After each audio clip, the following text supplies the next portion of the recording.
Bueno, pues yo creo que podemos ir arrancando el Cloud Friday de hoy. Nada, de nuevo, muy buenos días. Bienvenidos a todos a este Cloud Friday 279, donde hablaremos de Azure, seguridad MFA más Cost Management. Tenemos a mi compañero Joaquín Lago, que ofrecerá la sesión de hoy. Y nada, como siempre digo, pues grabaremos la sesión para todo aquel que no haya podido estar o que quiera volver a verla y la colgaremos en nuestro LativiSinex. Podéis ir haciendo preguntas, ¿vale? A través del Q&A que Joaquín os contestará al final de la sesión. Pues nada, Joaquín, cuando tú quieras comenzamos.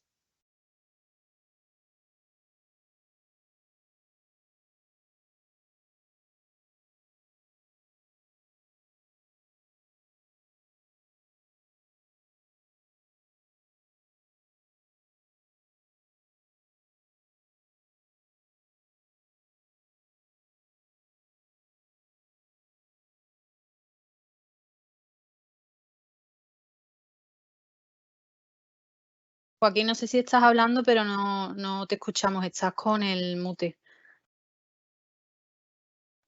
Perdona, ¿ahora? Ahora sí. ¿Ahora sí? Gracias. Ah, Sí. perfecto, y yo hablando solo. ¿Qué tal? Muy buenos días.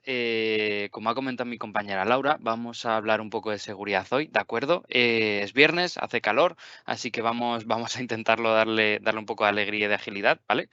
Y vamos a ir viéndolo en unas cuantas partes, ¿no? La primera de todas y la más importante, como siempre en cualquier tipo de infraestructura, es la identidad como parámetro de seguridad, ¿vale? Vamos a utilizar el Role Based Access Control, ¿de acuerdo? El control el acceso de control basado en roles, que es la herramienta que vamos a utilizar para el acceso en Azure. El MFA, que yo creo que a estas alturas todos sabemos lo que es, ya nos han machacado un montón y vamos a ver por qué. El acceso condicional, una herramienta súper útil que nos va a permitir gestionar un montón de parámetros de acceso a nuestra infraestructura, ¿vale? El Cost Management, ¿vale? Lo administrador de costes aquí en local.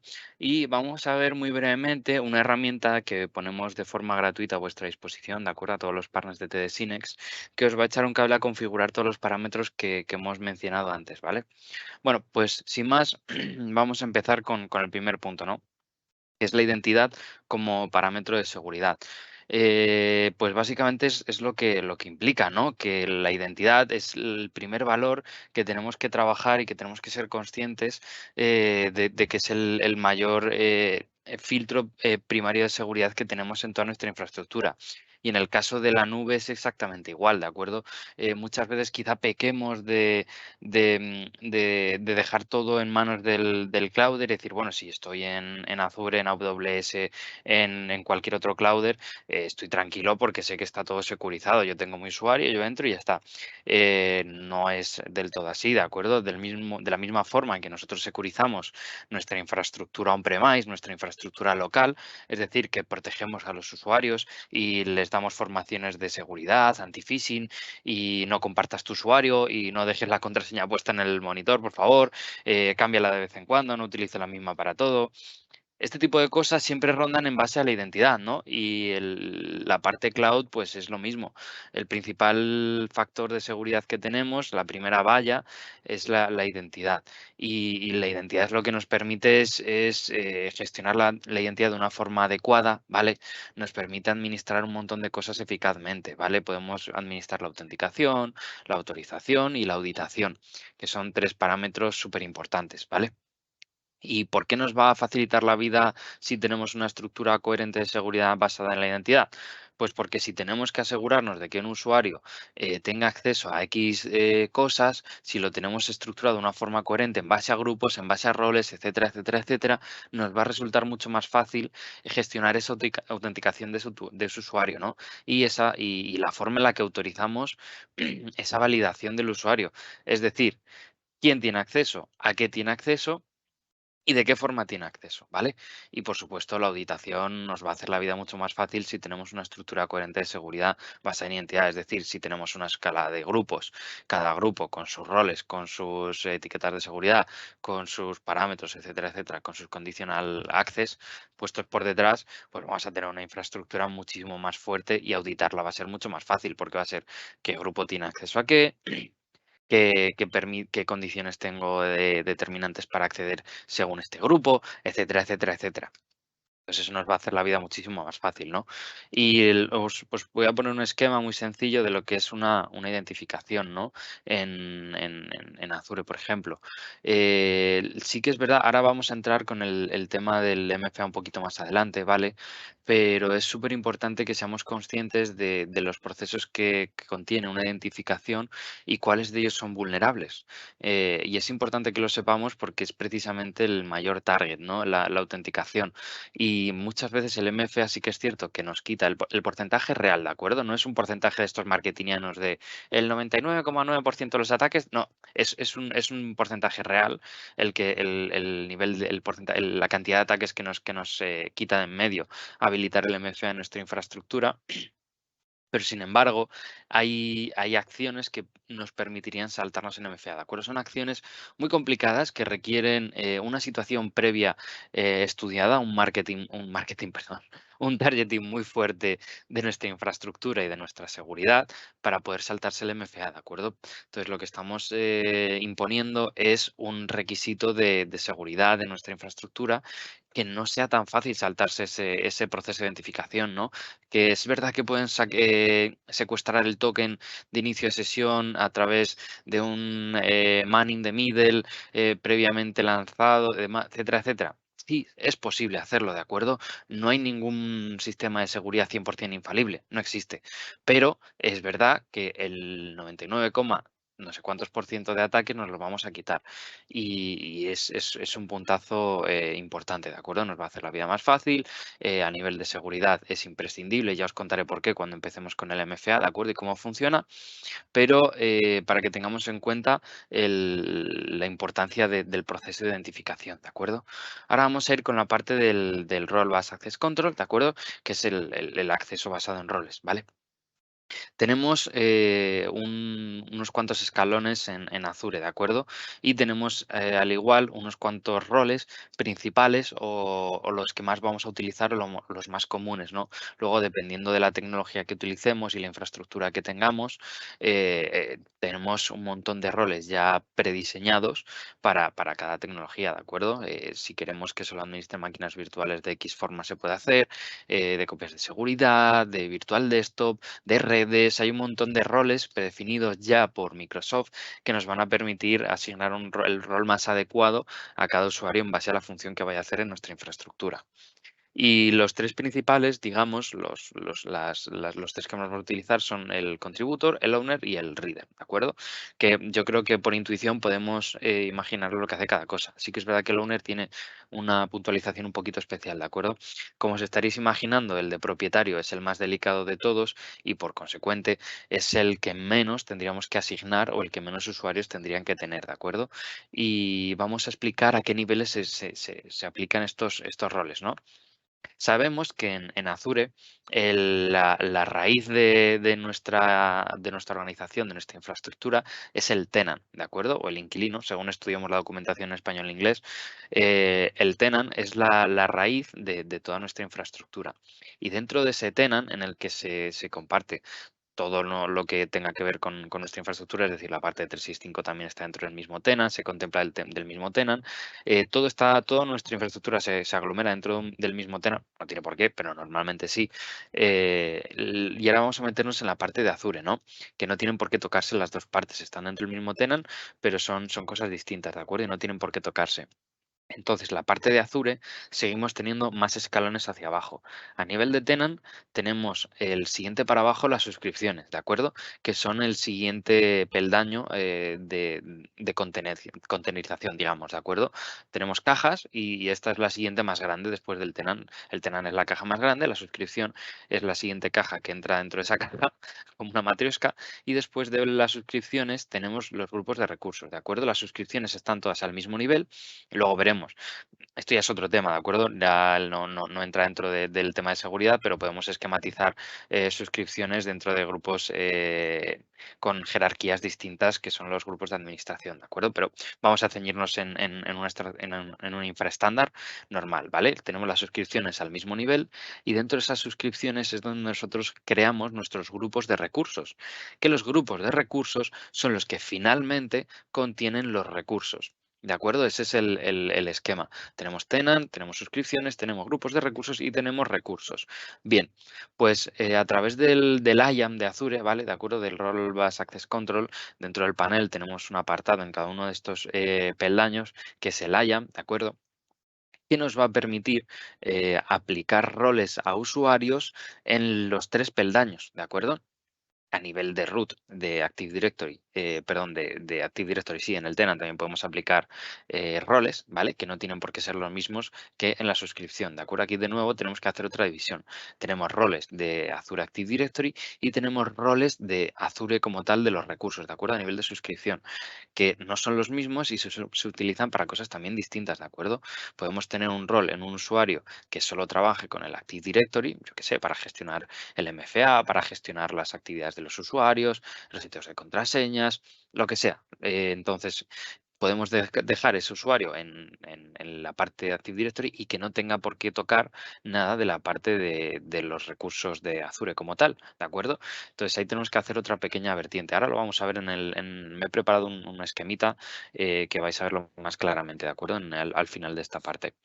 Pero para terminar ya con esta slide, lo que necesito que se entienda claramente es que en cada uno de estos 3 peldaños podemos aplicar roles y son sumatorios. Es decir, que si yo pongo a un usuario el rol de contributor en la suscripción, todo lo que esté dentro de esa suscripción va a poder administrarlo como contributor, ¿vale? Como colaborador.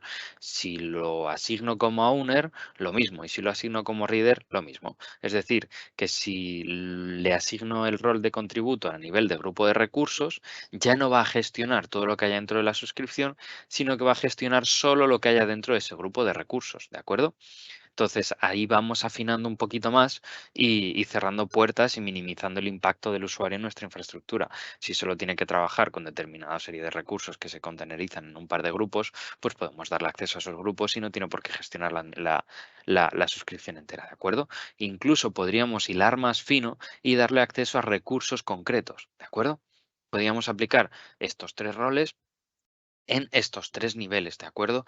Y ahora vamos a ir con la parte de lo que implica cada uno de estos roles, ¿no? Yo creo que la intuición se hace valer por sí misma en este caso y no, es bastante claro, pero sí que es verdad que hay que puntualizar un par de cosas, ¿vale? Contributor y reader son los que más deberíamos utilizar. El contributor, ¿por qué? Porque puede administrar todo lo que dependa al nivel que lo hayamos asignado, pero no puede aplicar roles a otros usuarios, ¿de acuerdo? El contributor solo sirve para trabajar, no para administrar los permisos de otros usuarios. Por eso es tan interesante. No vas a tener ningún problema a la hora de trabajar en la infraestructura de Azure, puedes desplegarlo todo, probarlo todo al nivel al que se te haya permitido hacerlo, pero no vas a poder gestionar el acceso de otros usuarios a ese mismo recurso, ¿de acuerdo? El reader, pues es igual, lo único que puedes hacer es visualizar los recursos y nada más. El owner es como el contributor a uso pragmático, pero sí que es verdad que el owner es bastante más delicado porque además de hacer todo lo que hace un contributor, es decir, que puede administrarlo todo completamente, también tiene la potestad de asignar otros roles a otros usuarios, ¿de acuerdo? Es decir, que si tenemos un usuario owner, es el que más atención debemos prestar porque es el más delicado y el más susceptible de que sufra targeting, ¿no? Si queremos acceder a una infraestructura, nos interesa pues el mayor rol posible y en este caso es el owner. También tenemos por otro lado el rol de User Access Administrator, que digamos que es la parte de gestión de usuarios que tiene el owner. Lo único que no puede hacer absolutamente nada más que eso. Es decir, que si tenemos una persona dedicada a auditar nuestra infraestructura a nivel de identidad y seguridad en Azure, es decir, que vaya chequeando que los usuarios que trabajan en nuestra infra son los que deberían ser, que tienen los roles que deberían de ser, si ha habido algún cambio de plantilla, si ha habido algún movimiento, si ha habido algún, lo que sea, que lo auditemos con frecuencia. Entonces, ese usuario lo único que puede hacer, lo único que tiene potestad es de gestionar el acceso a otros usuarios, ¿de acuerdo?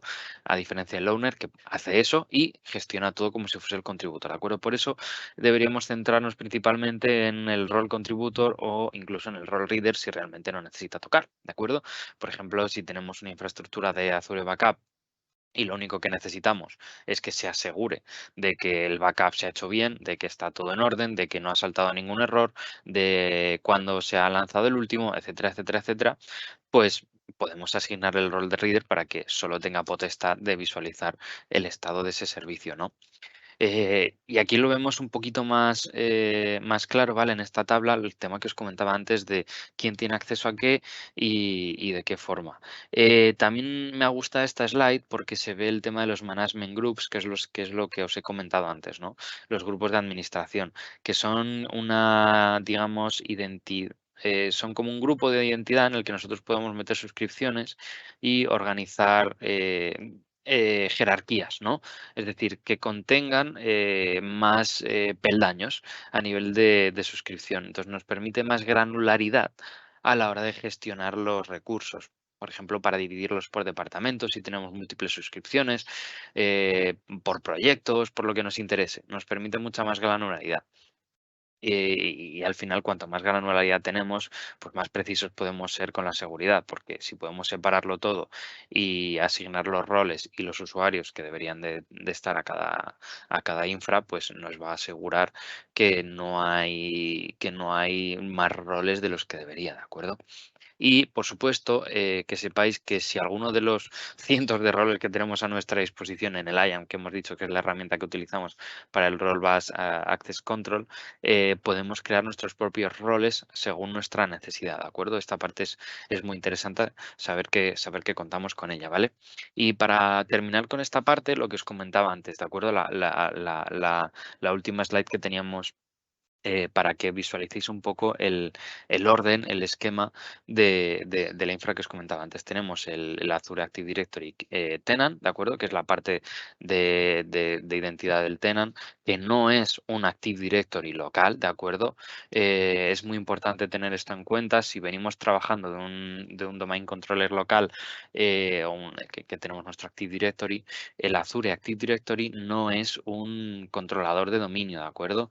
Es una herramienta de identidad para trabajar con ella en Azure, pero no es un controlador de dominio, ¿de acuerdo? No puede aplicar GPOs, no puede hacer un montón de cosas que sí que puede hacer un domain controller. Digamos que es una herramienta para gestionar la identidad y determinadas funciones en Azure, pero no caigamos en eso. Si queremos un domain controller, el Azure Active Directory no es la solución, ¿de acuerdo? Podemos aplicar un domain services, podemos migrar el domain controller a la web, podemos hacer más cosas, pero no es sustitutivo ni muchísimo menos, ¿de acuerdo? Saliendo de esta puntualización, hemos dicho que teníamos que hacer dos diferenciaciones, ¿no? Por un lado, tenemos el cuadradito verde arriba del Azure Active Directory, que hemos dicho que teníamos que hacer otra división, ¿no? Dentro del tenant tenemos la parte pues, de 365, de todos los usuarios, de las licencias, etcétera, etcétera, todo lo que es la parte administrativa del 365, que es otro mundo. Y por otro lado, tenemos la vertiente de Azure, ¿de acuerdo? Que es donde tenemos el Azure Active Directory dentro de nuestro tenant. Y dentro del tenant tenemos que hacer de nuevo una diferenciación entre los roles, porque tenemos los roles a nivel de Azure Active Directory y tenemos los roles de los propios recursos, ¿de acuerdo? A nivel de suscripción. Y ya está, y ya basta de vertientes, ¿de acuerdo? Esas son todas las que tenemos que tener en cuenta, que ya son suficientes. Tenemos la parte de Azure AD, ¿de acuerdo? En la que podemos aplicar un Global Admin, un Application Admin, un Billing Admin, si solo tiene que controlar la cuenta de facturación del tenant. Tenemos funciones muy concretas que podemos aplicar a los usuarios que cumplan esas labores, ¿no? Y por otro lado, lo que hemos estado viendo, ¿no? El owner, el contributor, el reader a nivel de suscripción y a nivel de grupos de administración, ¿de acuerdo? Que es donde podemos jugar con la granularidad de los permisos. Sin más, para que lo visualizaseis un poquito mejor el esquema, ¿no? Y ahora vamos a ir con la parte del MFA, ¿de acuerdo? Hemos dicho que lo íbamos a ver antes y aquí vamos. Seguro que vais a escuchar el MFA muchísimo durante mucho tiempo y en el consiguiente tiempo también lo vais a escuchar un montón. ¿Por qué? Porque se está poniendo muy de moda la nube, lleva años en marcha y cada vez hay muchísimo más tirón. Los hyperscalers están teniendo grandes subidas de proyectos, cuentas muy grandes, tecnologías muy punteras están empezando a desplegar, infraestructuras muy interesantes y eso lo hace objetivo de fraude, de accesos no deseados, de un montón de cosas que no nos interesa que pase en nuestra infraestructura, ¿no? Y por eso está tan en boca de todos el MFA, porque digamos, la más básica de las herramientas que obligatoriamente tenemos que tener en nuestra infraestructura. ¿Y por qué obligatoriamente? Porque ya hemos tenido alguna experiencia y Microsoft ya nos ha dejado muy claro que si la cuenta que ha sufrido algún tipo de fraude, de acceso no deseado, de cualquier cosa de estas, si no estaba cubierta por el MFA, no se hace responsable de lo que vaya a pasar con esa cuenta, ¿de acuerdo? Y es algo que repetimos constantemente y es súper importante tenerlo claro porque pese a la disconformidad que pueda haber con determinados usuarios y la complejidad que suponga la implementación de una tecnología de multifactor en nuestras infraestructuras, ¿de acuerdo? Porque somos conscientes de ello, ¿de acuerdo? No es que digamos ponerle MFA y nos limpiemos las manos. Sabemos que es complejo en algunos casos, ¿de acuerdo? Porque igual que las contraseñas, lo que hemos dicho, no lo pongas el POSIT en la pantalla, cámbialo, ponle más de 16 dígitos, letras, mayúsculas, números, caracteres especiales, pues los usuarios terminan un poco, digamos, quemados o terminan un poco disconformes con tantas medidas. Y al final es lo de siempre, ¿no? Tenemos que sacrificar un poco de comodidad por obtener algo más de seguridad. Es lo mismo. Entonces, pese a que tengamos algún caso de que los usuarios no tengan teléfonos de empresa y tengan que utilizar las aplicaciones del multifactor en su teléfono móvil personal o en otro teléfono común de empresa o cosas de estas, que pueden complicar mucho la habilitar el MFA, os animo a que buscáis la forma más sencilla para los usuarios para implementarlo, ¿de acuerdo? No implementarlo no es la solución. La solución es encontrar la forma más cómoda, entre comillas, para los usuarios, para que puedan acceder a esta tecnología y aplicarla en vuestra infraestructura, ¿de acuerdo? Y es muy importante que tengáis esto en cuenta porque, lo dicho, Microsoft no se hace cargo de nada que pase con una cuenta que no esté protegida por MFA, ¿de acuerdo? Tenemos muchas formas de aplicarlo, ¿de acuerdo? Podemos utilizar tokens de seguridad, podemos utilizar certificados, podemos utilizar el teléfono móvil, podemos utilizar un montón de cosas, es decir, tenemos herramientas para aplicarlo. Por favor, utilicémoslas. Y ahora vamos a ver cómo se gestionaría, ¿no? Una vez entramos en el tenant de Active Directory y los usuarios, tenemos una parte que es el MFA por usuario, ¿vale? ¿De acuerdo? Y en esa parte podremos ir chequeando usuario por usuario que si que lo tenga habilitado o no, ¿de acuerdo? Entonces tenemos tres estados, lo tenemos en forzado, lo tenemos en disable y lo tenemos en enable, ¿vale? Los que nos interesan son enforce y enable, ¿de acuerdo? Si está disable, malo, tiene que estar habilitado, ¿de acuerdo? Sí que es verdad que no tenemos por qué ir usuario a usuario si tenemos aplicadas otro tipo de políticas, ¿de acuerdo? Como puede ser un conditional access que obligue a X pool de usuarios con determinadas características a utilizar el MFA. Podemos utilizar las security defaults de Azure, ¿de acuerdo? Que son unas propiedades de seguridad que Azure nos pone de forma gratuita, sin ningún coste y de forma muy sencilla. Es un slide, ¿de acuerdo? Es irnos a las propiedades del Azure Active Directory. Al final de toda la página hay una opción para habilitar las políticas de seguridad por default de Azure, que básicamente nos va a obligar a utilizar el MFA en todos los usuarios que tengan roles peliagudos en nuestra infraestructura, ¿de acuerdo? Hace un par de cositas más, pero lo más importante es esa, ¿vale? Que nos obliga a utilizar el MFA a los usuarios más peligrosos. Y creo que deberíamos trabajar siempre con las security defaults, siempre y cuando no trabajemos con el conditional access, ¿vale? Y ahora lo vamos a ver un poco más adelante, ¿vale? Y vamos a explicar por qué. El acceso condicional es una herramienta a la que podemos acceder con el licenciamiento premium del Active Directory y lo que nos va a permitir es gestionar condiciones de acceso, valga la redundancia, a nuestra infraestructura. Es decir, que vamos a poder aplicar políticas de si me gusta esto, te dejo pasar y si no, no te dejo pasar, ¿de acuerdo? En base a determinados parámetros. Podemos utilizar, por ejemplo, como estáis viendo aquí, pues dispositivos, podemos utilizar usuarios y localizaciones, aplicaciones. Es decir, que si accedes desde este usuario, no puedes entrar a esto. Si accedes desde esta localización, no puedes entrar aquí. Si accedes desde este dispositivo, sí puedes entrar. Si accedes desde esta aplicación, no puedes.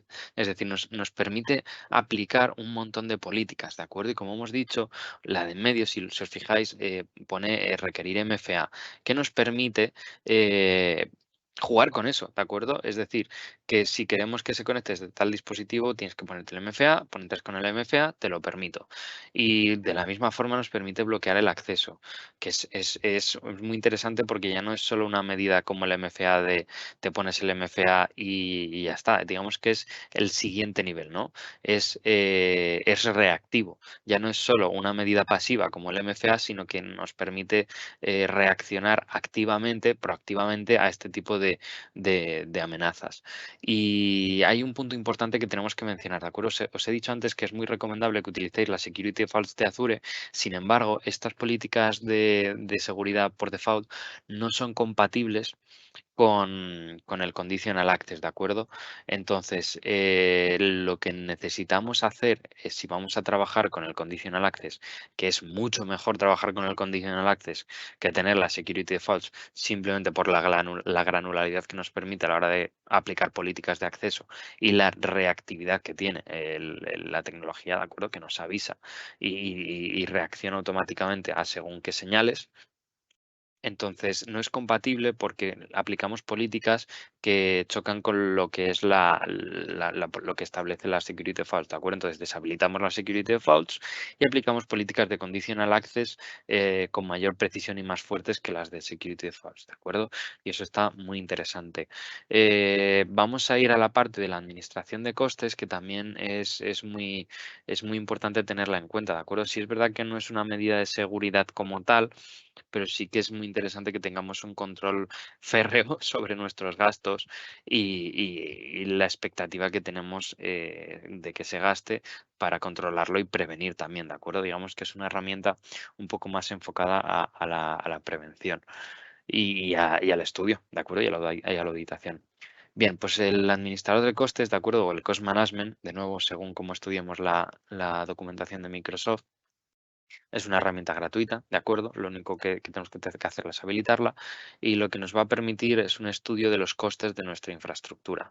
Es decir, que vamos a poder ir viendo en base a un montón de parámetros y filtros cómo se está gastando el dinero en nuestra infraestructura y qué tecnología lo está consumiendo y de qué periodo a qué periodo, ¿de acuerdo? Nos permite irnos un montón de meses atrás, nos permite estudiar los años anteriores, podemos filtrarlo por cliente, por grupo de recursos, por localización, por tecnología, por producto, por familia, por cualquier prácticamente tecnología que tengamos que trabajemos en Azure, podemos aplicar el filtro para estudiarlo con granularidad, ¿de acuerdo? También podemos exportarlo, ¿de acuerdo? Podemos exportar no solo la imagen, que es muy chula a la hora de decir, oye, estoy trabajando en esto y tengo estos gastos, mira qué poquitos, mira qué chula queda la imagen y estoy trabajando solo en esto, sino que también nos hace un desglose muy interesante con muchos decimales de todo lo que implica el gasto en nuestra infraestructura, ¿de acuerdo?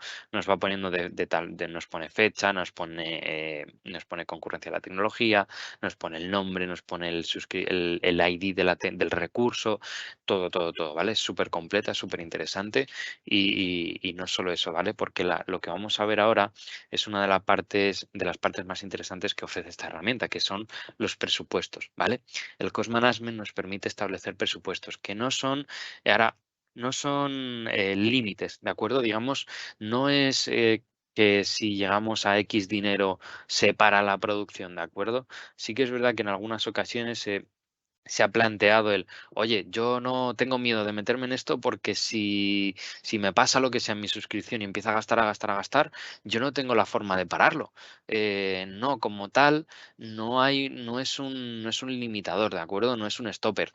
No es que pongamos 500 euros y cuando llegues a 500 euros me lo paras, porque va totalmente en contra con lo que es un hiperescalar y la ventaja más grande de las nubes, ¿no? Que es la gran escalabilidad que ofrece, pero sí que es verdad que podemos utilizarla a modo de guía o a modo de herramienta previsora, ¿no? De gastos. ¿Por qué? Porque nos pone no solo en la slide anterior, no sé si lo he dicho, pero nos pone el forecast y el actual. Es decir, que nos dice el gasto que tenemos ahora y lo que se espera que gastemos en base a nuestro consumo actual, ¿de acuerdo? Entonces, en base a eso, nosotros podemos establecer presupuestos. Es decir, que si estamos gastando 200, 300 euros al mes históricamente, pues podemos establecer un presupuesto de 350 euros o 400 euros, ¿de acuerdo? Y poner determinadas reglas, ¿de acuerdo? Y esas reglas lo que nos van a permitir es, por ejemplo, establecer alertas.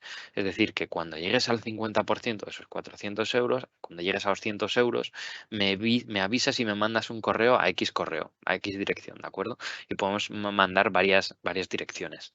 Es decir, que avise a varias personas de, oye, el gasto está a la mitad, ten cuidado.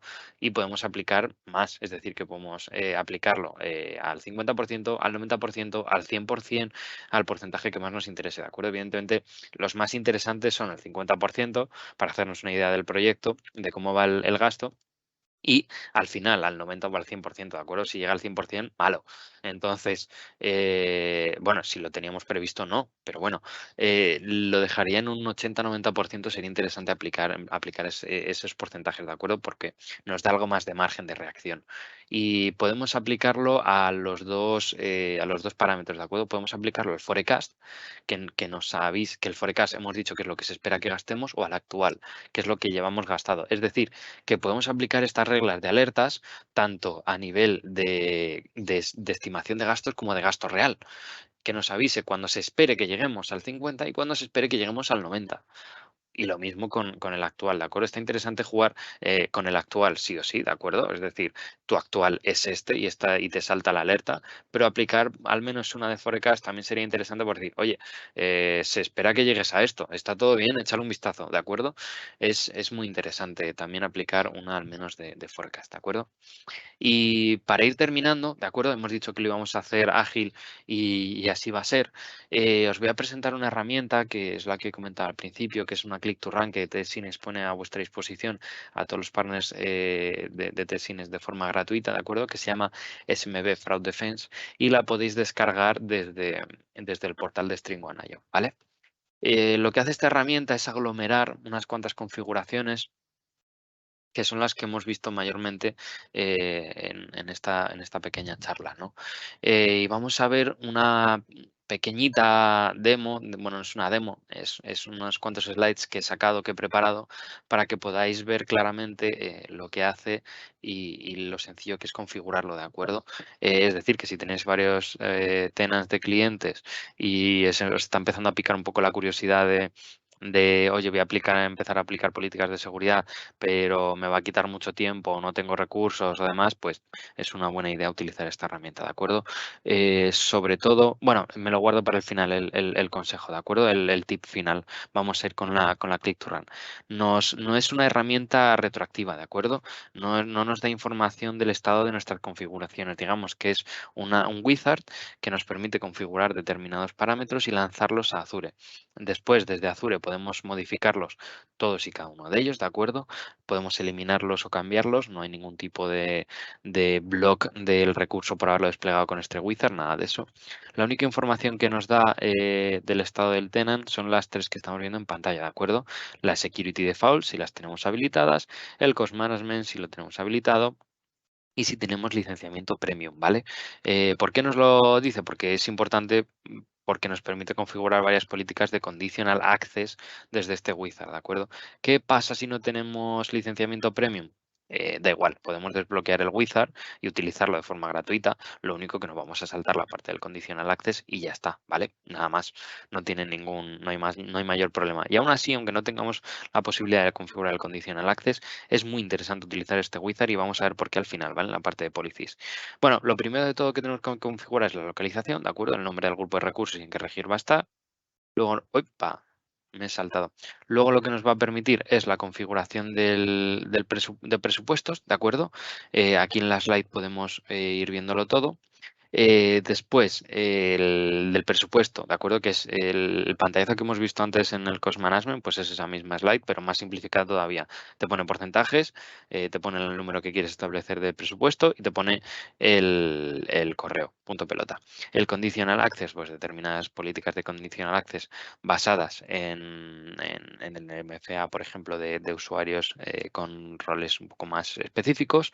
Los métodos de autenticación, ¿vale? Que para aquí esta parte también necesitamos el premium para un par de opciones, ¿de acuerdo? Pero sí que es verdad que nos permite gestionar algunos métodos o bloquearlos, que eso también está interesante. Y la parte de policies, que es súper interesante. Me temo que no he incluido una slide de la configuración de policies, pero bueno, las policies básicamente es una tecnología en Azure que es totalmente gratuita, ¿de acuerdo? Podemos aplicar Azure Policies sin ningún tipo de sobrecoste adicional ni nada de esto en nuestra infra. Y lo que nos permite aplicar son políticas. Yo creo que nadie, nadie se esperaba otra cosa. Y es muy interesante porque nos despliega varias plantillas ya configuradas de determinadas políticas, sobre todo ceñidas al despliegue de máquinas virtuales. ¿Por qué? Porque en nuestra experiencia lo que hemos visto más popular en tema de fraude en clouders son máquinas virtuales, ¿de acuerdo? Está evolucionando, están cambiando, pero antes querían desplegar a montones máquinas con GPUs, ¿de acuerdo? Por el tema de las criptomonedas, intuyo, y ahora están evolucionando otro tipo de máquinas, por ejemplo, de cómputo muy elevado, quizá para montar redes de ordenadores zombies o de bots o cualquier historia, y también redes de almacenamiento optimizado, ¿de acuerdo? Que yo creo que también podría estar enfocado al tema de las criptomonedas que se minean ahora con almacenamiento, ¿de acuerdo? Entonces son como las más demandadas en el tema de despliegues fraudulentos, ¿no? Digamos, en el market de los cacos. Lo que más despliegan son máquinas con GPU, es decir, serie Ns, series Ns, también serie S y FH del tema del cómputo elevado y la serie E perdón, me he repetido, la serie del almacenamiento optimizado, creo recordar. Entonces, lo que nos permiten estas políticas es desplegar esas políticas, disculpa la redundancia, que limitan el despliegue de esas infraestructuras en nuestras suscripciones, ¿de acuerdo? Lo que hace básicamente es prohibir el despliegue de determinada serie de máquinas y en determinadas regiones, ¿de acuerdo? Para que solo podamos desplegar las máquinas permitidas en las regiones permitidas. De esta forma, damos otro pasito más a securizar nuestro entorno. Entonces, si tenemos una política aplicada de este tipo de restricciones, nuestra infra va a ser menos atractiva y va a estar más securizada, ¿vale? Y por eso está este slide aquí, porque es lo que hemos visto más fuerte en el tema de fraudes, ¿de acuerdo? Las series de máquinas virtuales que os he comentado. Y lo único que tendríamos que hacer es ir a nuestra infraestructura y podríamos ver todos y cada uno de estos puntos que hemos ido configurando, tanto el presupuesto del Cost Management como los Azure Policies. Y eso sería todo, ¿de acuerdo? Es muy sencilla de desplegar, es gratuita, bueno, bonito y barato. Utilizadla, está en vuestra mano y que sepáis que si necesitáis cualquier demo más en vivo o una explicación un poco más detallada o demás, sobre todo ahora que va a salir una nueva versión y va a ser un poco más completa, que estamos ahí a vuestra disposición para ello, ¿de acuerdo? Y hemos dicho que me guardaba un tip final y es que tengamos mucho cuidado en verano, ¿de acuerdo?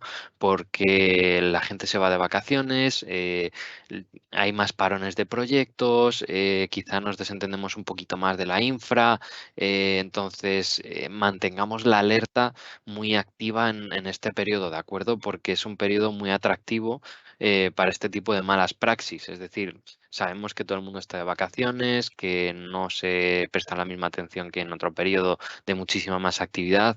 Entonces, por favor, mantengamos la alerta muy encendida y muy activa y utilicemos todas las herramientas que hemos visto y que están en nuestra mano para securizarlo, ¿de acuerdo?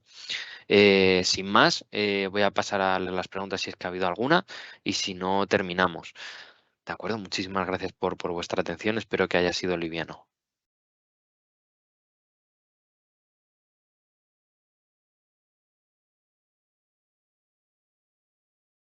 ¿Tenemos alguna pregunta, Laura? No, por el momento no tenemos ninguna pregunta. No sé si alguien se anima. Vamos a dejar un par de minutillos, si no. Sí.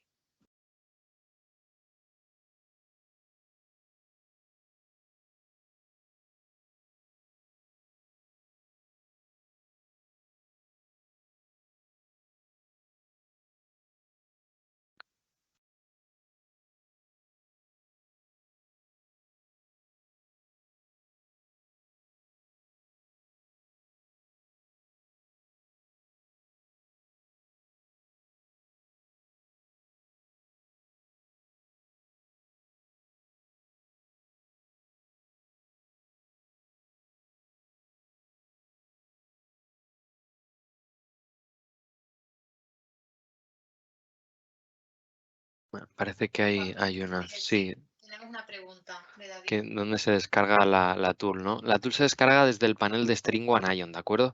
Es el panel al que tenéis acceso todos los partners para el tema de facturación, para todo esto, desde el marketplace de esa misma tool, ¿de acuerdo? Desde el mismo panel hay un apartado que es el Storefront, que es donde podemos tener acceso a esta Click to Run y a todas las demás, ¿de acuerdo?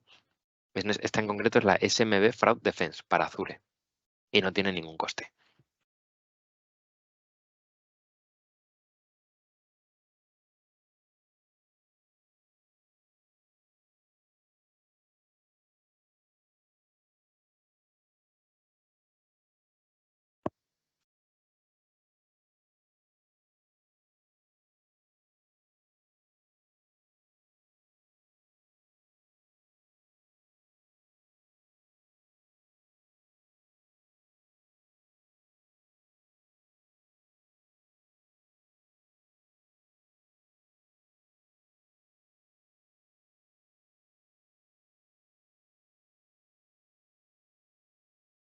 Bueno, pues si no hay ninguna pregunta más, podemos ir cerrando, ¿no, Laura? Sí, lo dejamos aquí y nada, como siempre decimos, lo colgaremos, colgaremos la grabación de la sesión de hoy en Hola TV Cinex, por si alguien quiere volver a verla o se ha perdido algo, lo que sea. Y nada, bueno, si tenéis cualquier duda o lo que sea, ya sabéis que os podéis poner en contacto con nosotros en cualquier momento. Y nada, muchísimas gracias por vuestra asistencia, que sabemos que estamos en una época complicada del año con el tema del verano, las vacaciones y demás. Y nada, que tengáis buen fin de semana y os esperamos en el próximo Cloud Friday. Gracias, Joaquín. Un saludo, gracias a vosotros, hasta luego.